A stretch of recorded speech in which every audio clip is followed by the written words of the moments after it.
জিকে UPPLৰ এজনো যদি জিকে সি প্ৰমোদ বড়ো ডাঙৰীয়া হ'ব আৰু প্ৰমোদ বড়ো ডাঙৰীয়াই চিফ হ'ব জিকে UPPLৰ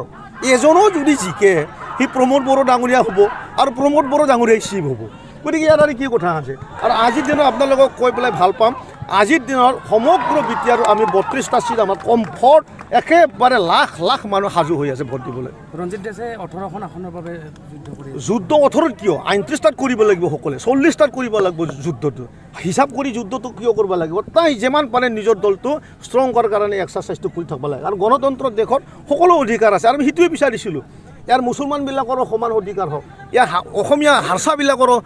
সমান অধিকাৰ হওক আদিবাসী ভাইসকলৰ সমান অধিকাৰ পাওক সেইটোৱেতো লৈ পেলাই UPPL জন্ম হৈছে আৰু সেইটোকেতো লৈ পেলাই আজি প্ৰমোদ বড়ো ডাঙৰীয়াই মিটিঙত কৈ আছে যে সমান অধিকাৰ সমান ব্যৱস্থা সম অধিকাৰ এই যে কথাবিলাক বাৰ্তা ওলা হৈছে সেইটোৱে আমি সেইটোৱে বিচাৰিছোঁ যে ইয়াতে আৰু কোনোবা দল নতুনকৈ আৰু খোলক আৰু তেখেতসকলক সমান এক্সাৰচাইজ কৰক কাৰণ গণতন্ত্ৰৰ যোনটো উৎসৱ নিৰ্বাচনৰ সেইটো আমি একচুৱেলি ফেষ্টিভেল বুলি কওঁ সেই ফেষ্টিভেলৰ ইনজয়টো ল'ব লাগে আৰু সেইটোৱে আমি সেইটোৱে বিচাৰিছোঁ ধন্যবাদ হাগ্ৰামা নাই হাগ্ৰামা আৰু নাই হাগ্ৰামা এটা জাদা মূৰ্খ মানুহ তেওঁৰ দিন গুচি গ'ল মদ খাই ৰাতিটো শুই থাকে ক'ত যায় ক'ত নাযায় শিলাৰ লগত কথা নাই সি আৰু নাই ইয়াৰ কথা আৰু আপোনালোকক ৰিকুৱেষ্ট কৰিছোঁ আৰু নানিব ই এজন মানে মদ খাই পেলাই ঘৰত বহি থকা ব্যক্তি বেয়া বেয়া কথা কয় মুছলমানবিলাকক কৈছে সেইদিনাখন মল্লানা কোনোবা এজনক ক'লা এই দাড়ি থাকিলে কি হ'বহে দাড়ি জ্বলাই দিম বুলি কৈছে তেখেতে আৰু কেমেৰা অফ কৰাৰ পিছত তেখেতে কৈছে এইবাৰ যদি তুমি আৰু হাৰোৱা তোমাৰ দাড়ি জ্বলাই দিম বুলি তেখেতে কৈছে কিন্তু সেইটো কেমেৰাত নাহিল আমাৰ তাৰ সেইটো তথ্য আছে এইটো মানে আপোনালোকৰ মিডিয়াত নাহিল কোনোবাই কাট কৰি পেলাই দি দিলে আৰু আমি কি কৈছোঁ যে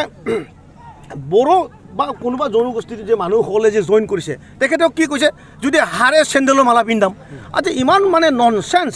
আৰু ইমান মানে কমন চেন্স নোহোৱা মানুহজনক আজি হাগ্ৰামা বুলি পৰিচয় দি থকাটো মিডিয়াবিলাকৰে বিৰাট ডাঙৰ ভুল বুলিও ভাবোঁ অৱশ্যে আপোনালোকক ক'লে আৰু দায়ো লাগিব একো বেছি ক'বও নোৱাৰোঁ কিন্তু মই অন্তৰে ভাবোঁ কিয় বা মানে হাগ্ৰামাক মানে আপোনালোকে উঠাই আনি পেলাই আমাৰ আগত দাঙি দিলে য'ত নেকি আমি পাহৰি যাব খুজিছোঁ BTRৰ ৰাইজে পাহৰি যাব খুজিছে যে ইয়াত আৰু হাগ্ৰামা বুলি বস্তু নাছিলো নাইও কাৰণ অতীতটো মনত পৰিলে অলপ দুখ আহে নাহে কি নাহে এতিয়া মুছলমান ভাইবিলাকক যদি নৰসিংবাৰীৰ কথাটো বাৰ বাৰ কৈ থাকিব লাফিগলৰ কথাটো যদি বাৰ বাৰ কৈ থাকিব মনৰ আঘাতটো আহে না দুখটো আহে না তো সেই বস্তুবিলাক ওলাই থাকিব নালাগে মই অনুৰোধ কৰিছোঁ তেখেতে কৈছে যে হাৰিলে চেণ্ডেলৰ মালা পিন্ধাম আৰু গণতন্ত্ৰ দেশত হাৰিবও পাৰে